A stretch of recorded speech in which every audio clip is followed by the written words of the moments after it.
Swift, the network that connects over 11,000 banks around the world, just announced today that they're getting into blockchain in a massive way. For years, many people in the XRP community have believed that XRP would become the global bridge currency. But if Swift is now building their own blockchain, does that encroach on what XRP was trying to do? And what should we do about it? I've been investing in crypto for almost a decade now, and XRP has been the largest holding in my portfolio by far since 2021. So to get a sense of how people were feeling about this news, I put out a poll on the YouTube community posts, and I saw that 48% of people were actually excited about these developments with Swift because of how they relate to a positive impact on XRP. About a quarter of you said you were concerned about all of this and were fearful that XRP would be impacted in a negative way. And the rest of you said you were either confused about it all or you just wanted me to make a video on it. Here I am. So in this video, I'm going to explain exactly what Swift has actually announced,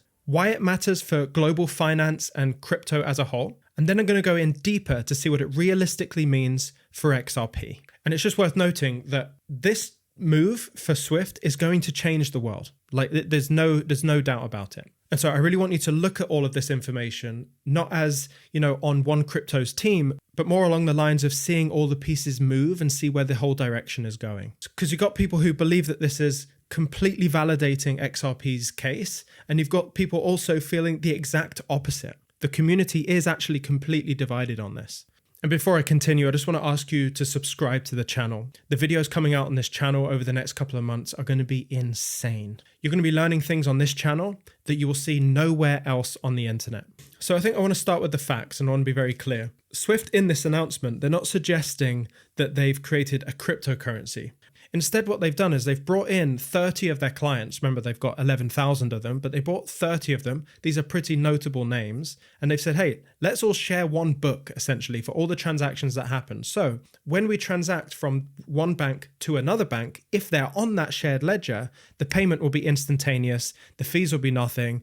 Like, it's just we all kind of work together on this, and we can have instant cross-border payments. If you don't know at this point, cross-border payments specifically are very expensive, they're very slow, and it's a big problem in the traditional system, hence why Swift has moved in this direction. So what it's going to enable them to do is send money from bank to bank instantaneously. That's called real-time payments. Now, they're going to be using a series of different assets to do all of this, because you actually have to send value, right? If you want to send a payment, the money has to go. They are going to be using a specific asset. Nowhere in this documentation was there ever mention of XRP. XRP, of course, is the asset that was supposed to do all of this, right? 24/7 transactions, cross-border, cheap, fast, all of that revolutionized the global payment system. But they haven't mentioned XRP whatsoever. In fact, they haven't even really mentioned the XRPL directly. And that's the blockchain that XRP lives on. And the asset that they're actually going to be using is actually more of a category of asset, and it's called regulated tokenized value. And that might come in a few different forms, like stablecoins or CBDCs, for example, both of which are stable and pegged to the dollar. We'll get more into that in a second. The point I'm trying to make is that it's not about one specific cryptocurrency as we kind of define cryptocurrencies like XRP or Solana. It's not any one of those. And in many ways, I think when you look at this, you think, okay, adoption of crypto or blockchain isn't looking how I thought it would look. And I think that's kind of correct, because we've been looking one way, looking at XRP doing all this stuff, but in the background, we've been ignoring what banks actually want. So even though XRP can do the thing, why are they considering these other assets instead? So if we know XRP can do all of those cross-border payments for fast and cheap, and it's a neutral bridge asset, it can do all the stuff, why aren't they choosing XRP? Why aren't they choosing any given cryptocurrency?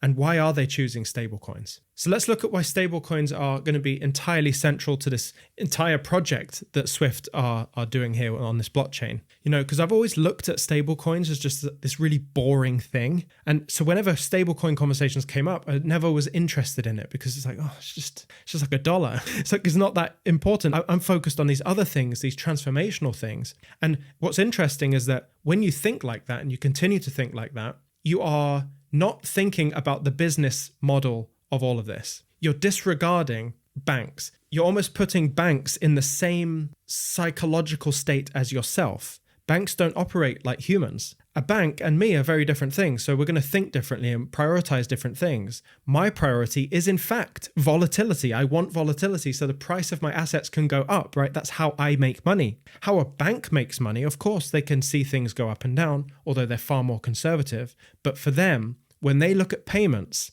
what's most valuable to them is a consistent, I send this much money and I receive that much money exactly on the other side. They actually prefer boring. So when they want to send $1 million to another bank, they want to make sure that exact $1 million is held or received on the other side. If you look at XRP, for example, and you send $1 million, you would get that $1 million would send, but it would be minus the drops. The fees essentially associated with it, even though they're very small. Those fees actually cause more of an issue than I once realized, because those fees create what's called a reconciliation process on the bank side. Reconciliation basically means they have to look at the transaction, see the difference between what was sent and what was received, so minus the fees, and then reconcile those fees. So it actually requires another process, and that's costly. Not necessarily costly in money, although it is slightly, but it's also costly in time. And if they want to speed up payments to be instant, what they're going to do is they're going to have a shared ledger where they can send stablecoins. It makes sense for who banks are and what banks prioritize. So with all of that in mind, stablecoins fit the bill perfectly for this. Because you might think back to a couple of years ago, Ripple, the company, has certainly talked about their XRP products significantly less over time. Their XRP product was called RippleNet. This is a service that they would offer these companies to say, we can transfer any asset to any asset, and we use our XRP cryptocurrency in the middle as a neutral bridge asset. And that's the fundamental element of what they were selling at Ripple. But you'll notice they've talked less and less over time about RippleNet and more over time about their stablecoins. And in the end, they released a stablecoin. I want you to ask yourself, why would you make a stablecoin? You would make a stablecoin if it had financial, business-related benefit to you as Ripple. And so I think they've seen the tide shifting towards stablecoins. They want to participate in that market. And naturally, XRP-related products like RippleNet have taken a back seat, for lack of a better way of putting it. I just think even Ripple can see what the institutions want. And so because these institutions and banks want stable value, they've moved in that direction to work with their clients. But I want to touch on why people think this is actually bullish for XRP and get into that whole argument. And you can balance all of this at the end of the video and see where you stand. XRP has partnerships with banks, and they actually have partnerships with many of the banks on the list that are going to be working with Swift. And they're kind of putting these dots together and saying, okay, so if Ripple has these partnerships, Ripple uses RippleNet, RippleNet uses XRP, then obviously you're thinking, okay, price of XRP goes up. And so Swift in their documentation in this launch, talking about interoperability and, moving into loads of different blockchains and facilitating all of that, it just kind of makes people feel like this is the flip of the switch moment that we've all been hoping for. And I think that's why there's a massive proportion of the XRP audience that believe this is really bullish for XRP, despite what I feel is actually quite a strong case against XRP in this case. So as I try to be balanced in all of this, I'm going to now stress test all of those bullish XRP arguments and deliver an opposing argument. Because there was actually still a large portion of people that were concerned about all of this on the poll that I did, because they were actually worried that this is going to negatively impact XRP. The thing is, Swift in all of these announcements never mentioned XRP. In fact, they never even mentioned the XRP ledger in that case. They did say multiple blockchains, and I would assume that the XRP ledger will be used in some capacity, but it's my belief that it would be using the stablecoin. The entire announcement was actually focused on regulated tokenized value, that's stablecoins and CBDCs, not assets that move up and down. There's a really important distinction. What they don't want is that reconciliation problem once a transaction has happened, and it adds time, it adds cost, both in time and money, to reconcile those transactions. They can just do without that and also operate within currencies that they actually trust together. There's a shared trust there. So for example, you've got one bank in one country and another bank in another country. If both of those countries believe that the US dollar is, the global currency of the world, then they're more likely to interact with two stable coins related to the dollar. And I think just because Ripple has these partnerships with these banks doesn't mean the conversation is actually about XRP necessarily. It can be some of the conversation, and we'll get into that in a second. But I think it's very telling that Ripple moved into stablecoins right at the time that they did. Everyone's moving to stablecoins. Ripple has read the room. They've developed their own stablecoin. And I think, why would you do that? If you're a business, why would you do that? It's because it makes more business sense for them to do that. So bringing both sides together, what does this mean for XRP? And what I think this means, regrettably, is, and I'm just reading the room here, XRP is very unlikely to become the global asset for the world. It just is not moving that way. I'm not saying it's a 0% chance. I'm saying the tide is moving towards stablecoins. It's kind of undeniable. And with that move,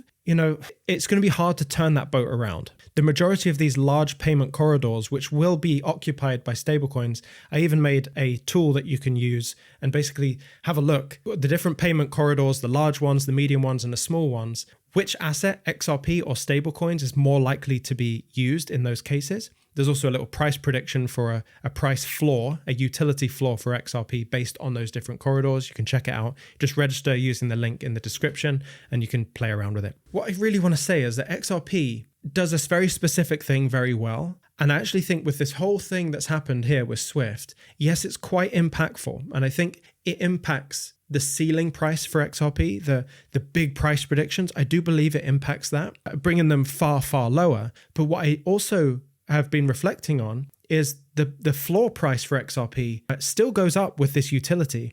And you might be wondering, well, what utility is that? Well, good question. The utility for XRP is what it's actually just supposed to be doing. And that is helping cross-border payments for countries that struggle to do that. They don't have large amounts of volume, or it's remittances or smaller payment corridors, or even countries that don't mutually agree that the dollar is the right way to transact. If you get one country that doesn't like the dollar and the other country that does like the dollar, they can't do business together with stablecoins because the one that doesn't like the dollar doesn't want to receive stablecoins. But if there is a neutral bridge asset between those two stablecoins, you could get XRP actually doing the bridge asset role in between two different stablecoins. And that's quite interesting as well.